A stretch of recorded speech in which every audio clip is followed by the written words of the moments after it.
Hello, good evening everyone. क्या हाल है सबके बच्चों? तो एज प्रॉमिस्ड मैं आप लोगों के लिए लेकर आ गया हूं सेशन एनटीएससी पे बेस्ड।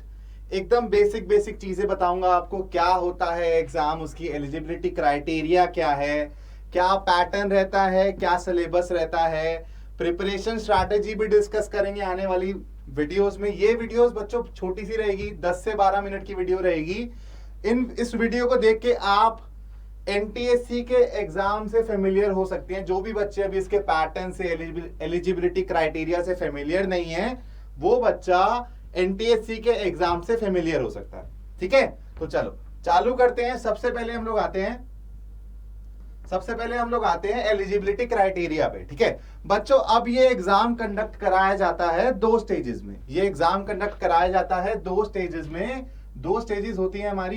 एक होता है स्टेज 1 और एक होता है स्टेज 2। ठीक है, स्टेज 1 और एक होता है स्टेज 2। बच्चों ये होता है स्टेट वाइज। ठीक है, ये होता है स्टेट वाइज और ये कॉमन एग्जाम होता है, मतलब नेशनल एग्जाम होता है, नेशनल लेवल पे होता है। ठीक है, नेशनल लेवल पे होता है। तो बच्चों स्टेज 1 का जो एलिजिबिलिटी क्राइटेरिया है वो स्टेट्स डिफाइन करती हैं। जैसे कुछ स्टेट्स 55% मानती हैं कि 9th में आपके 55% मार्क्स होने चाहिए, कुछ 60% मांगती है, तो सबकी अलग अलग है। ठीक है, और स्टेज 2 का जो क्राइटेरिया है वो एनसीईआरटी, इसकी एग्जाम कंडक्टिंग बॉडी कौन सी है? एनसीईआरटी इसकी एग्जाम कंडक्टिंग बॉडी है। तो स्टेज 1 का एलिजिबिलिटी क्राइटेरिया स्टेट्स डिफाइन करती हैं और स्टेज 2 का एनसीईआरटी जो कि हमारी एग्जाम कंडक्टिंग बॉडी है वो डिफाइन करती है। ठीक है, चलो और आगे बढ़ते हैं, आते हैं एनटीएससी स्टेज 1 एलिजिबिलिटी क्राइटेरिया। ठीक है, क्या एलिजिबिलिटी क्राइटेरिया होता है वो समझ लो। स्टेज 1 के लिए students currently enrolled in class 10 from any recognised school board including Sainik schools, Kendriya Vidyalaya, Navodaya Vidyalaya are eligible to apply for stage 1 of NTSC exam 2022। ठीक है, इसके फॉर्म्स बच्चों अप्रोक्सीमेटली सितंबर में निकलेंगे। ठीक है, याद रखना सितंबर में, रिमाइंडर सेट कर लेना या फिर लिख के रखना कहीं पे कि मेरे को एनटीएससी का एग्जाम फिल करना है। सितंबर के अराउंड इसके फॉर्म्स निकलेंगे। कौन बच्चा भर सकता है? जो करंटली अभी 10th में पढ़ाई कर रहा है। ठीक है, फिर दूसरा पॉइंट है student studying from open board. कुछ बच्चे स्कूल से नहीं पढ़ते हैं, डिप्लोमा वगैरह करते हैं, ओपन बोर्ड से पढ़ते हैं, वो भी अप्लाई कर सकते हैं।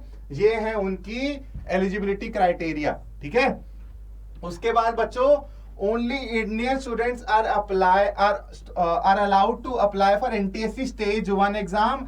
बट ऐसे बच्चे जो इंडिया के बाहर पढ़ रहे हैं can directly apply in stage 2 exam. और इसके लिए भी ना कुछ कंडीशंस होते हैं, कुछ क्राइटेरिया होते हैं। वो क्राइटेरिया आपको देखना है। जो भी बच्चे बाहर पढ़ रहे हैं इंडिया के, वो क्राइटेरिया आपको देखना है। अगर आप वो क्राइटेरिया फुलफिल करते हो तभी आप स्टेज 2 में डायरेक्टली बैठ सकते हो। ठीक है, स्क्रीनशॉट लेते चलना, बहुत इंपॉर्टेंट इंफॉर्मेशन है। वैसे ये वीडियो आप उस फ्यूचर रेफरेंस में भी के लिए भी आप सेव करके रख सकते हो अपने पास।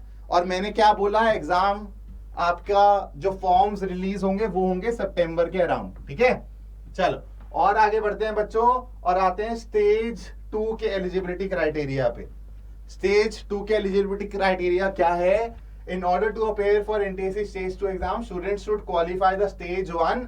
आप स्टेज 1 क्वालिफाई करके जो भी आपकी स्टेट वाइज आपकी कट ऑफ रहेगी, लेट से अगर आप वो कट ऑफ को क्लियर करते हो तो आप स्टेज 2 में बैठोगे। और ये समझो कि स्टेज 1 से स्टेज 2 और टफ हो जाता है कंपटीशन, क्योंकि अब अच्छे बच्चे आगे बढ़ रहे हैं ना। आपने एक हल्के कंपटीशन को बीट कर लिया, अब अच्छे कंपटीशन में जा रहे हो आप। ठीक है, फिर for the continuation of the scholarship candidates must be appearing in the class 10। मतलब जो बच्चा पहली बारी क्लास 10th में आया है उसको कंटिन्यूड स्कॉलरशिप मिलेगी। अब आप बोलोगे सर क्या होती है स्कॉलरशिप, कितनी मिलती है?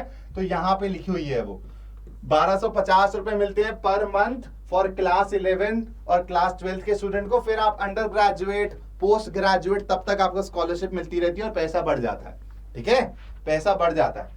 और some states require candidates to score a minimum. जैसे मैंने बोला था ना, स्टेज 1 के लिए स्टेट वाइज एलिजिबिलिटी क्राइटेरिया होता है। तो कुछ स्टेट्स 55% मांगती हैं, कुछ स्टेट 60% मांगती है। स्टेट से स्टेट पे डिपेंड करता है। ठीक है, आप किस स्टेट में हो, तेलंगाना, हैदराबाद, दिल्ली, पंजाब, कहां पे हो आप, उस पर डिपेंड करता है। ठीक है, फिर होता है सम स्टेट्स रिक्वायर, ये हो गया Indian student studying abroad in class 10 और equivalent class can directly apply for NTSC stage 2, they must obtain at least 60% marks in aggregates, उनके लिए कंडीशन है 60% मार्क्स की 9th में, और भी कुछ कंडीशंस होती हैं, अगर आप वो फुलफिल करोगे तो ही आप स्टेज 2 में डायरेक्टली बैठ सकते हो, ठीक है।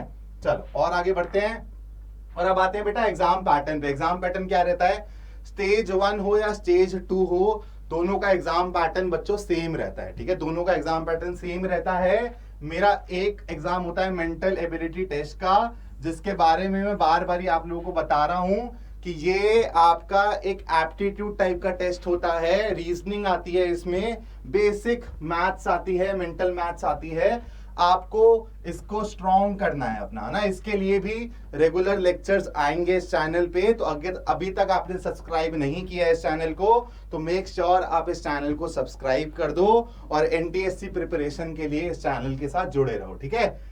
इसमें मेंटल एबिलिटी टेस्ट और लिखा हुआ है प्रॉब्लम सॉल्विंग स्किल्स चेक होती हैं, रीजनिंग स्किल्स चेक होती हैं आपकी, और फिर होता है सैट, इसको बोला जाता है मैट, इसको बोला जाता है सैट। सैट मतलब ये सब्जेक्ट टेस्ट होता है एक तरीके से आपका, इसमें 3 सब्जेक्ट के क्वेश्चंस आते हैं, साइंस, मैथमेटिक्स एंड एसएसटी, ठीक है, ये तीन सब्जेक्ट्स के क्वेश्चन आते हैं बच्चों इसमें, ठीक है। तो ये आपका स्टेज 1 स्टेज 2 के लिए कॉमन पैटर्न होता है।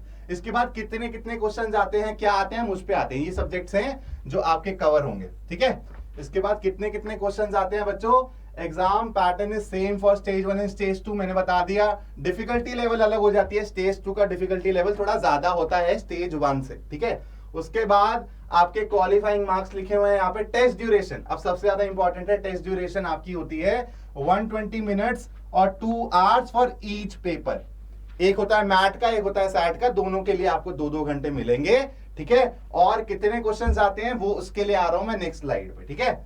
और ऑफलाइन और ऑनलाइन दोनों कंडक्ट होता है, इस बारी चांसेस है कि ऑनलाइन भी कंडक्ट हो exam, there is no negative marking, तो आपको ट्राई करना है कि मैक्सिमम से मैक्सिमम क्वेश्चंस आप करो। फिर उसके बाद आते हैं बच्चों, ये देखो ये आगे आपका कितने क्वेश्चंस आने वाले हैं, क्या मार्क्स रहता है, कैसे रहता है। आपके 100 क्वेश्चंस रहेंगे मेंटल मैट में, 100 मार्क्स मतलब एक मार्क का एक question, no negative marking. Similarly आपके 100 क्वेश्चन पूछे जाएंगे कंबाइंड साइंस, मैथमेटिक्स और सोशल साइंस से। साइंस के आएंगे 40, मैथ्स के आएंगे 20 और सोशल साइंस के भी आएंगे 40। सेम 100 मार्क्स का होगा, और दोनों के दोनों पेपर बच्चों ये भी होता है 2 आवर्स का और ये भी होता है 2 आवर्स का, ठीक है।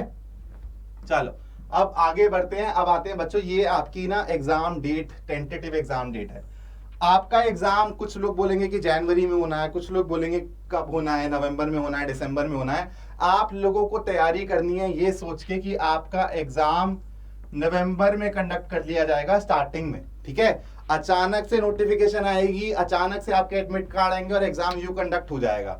तो हमें प्रिपेयर्ड रहना है, चाहे वो जैन में हो चाहे फेब में हो, हमें स्टेज 1 के लिए प्रिपेयर्ड रहना है नवंबर तक। कितना टाइम बचता है हमारे पास, 3 महीना बचता है, तो 3 महीने में हमें अपना मैट और सैट अच्छा करना है इसमें। और 9th और 10th कंबाइंड सिलेबस आता है बच्चों, ये भी ध्यान रखना। मैट में तो कोई सिलेबस है ही नहीं है ना, मैट तो हम लोग एकदम बेसिक से पढ़ेंगे, लेकिन जो आपके सब्जेक्ट टेस्ट हैं उसमें 9 से भी बेस्ड आएगा और 10 से भी बेस्ड आएगा, तो 9th और 10th हमें मिलकर पढ़नी है साथ में। 3 महीने में अपने को स्टेज 1 फोड़ना है, ठीक है। तो उस हिसाब से हम लोग प्रिपेयर करेंगे, आपको फुल गाइडेंस मिलेगी मेरी साइड से, क्वेश्चन प्रैक्टिस होगी, 9th के इंपॉर्टेंट कंसेप्ट फॉर एनटीएससी, ये सब वीडियोस अभी आगे आने वाली हैं, ठीक है। चलो अब इसके बाद बच्चों आगे बढ़ते हैं, और यही था आपका आज का session, eligibility criteria, exam pattern, tentative exam date और प्रिपरेशन स्ट्रैटेजी के ऊपर और लेक्चर्स में लेकर आऊंगा। लेकिन आज के सेशन से आपको समझ आया होगा कि ये एग्जाम है क्या, ठीक है, ये बला है क्या, आपका कितने स्टेजेस में एग्जाम होता है, स्टेट वाइज क्या रहता है, नेशनल जो आपका एनसीईआरटी कंडक्ट करेगी वो क्या रहता है, दोनों एग्जाम्स में डिफिकल्टी लेवल क्या रहता है, पैटर्न क्या रहता है, सिलेबस क्या रहता है, वो सब मैंने डिस्कस कर लिया।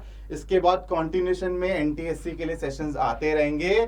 तो I am saying it again, अगर आप एनटीएससी एस्पिरेंट हो और अच्छी गाइडेंस लेना चाहते हो तो अभी ही इस चैनल को सब्सक्राइब कर दो, यहाँ पे आपको रेगुलर कंटेंट मिलेगा for NTSC. Okay, so this is it for this session. आपको मैं और सेशंस के साथ जल्दी ही मिलूंगा। Till then goodbye and take care.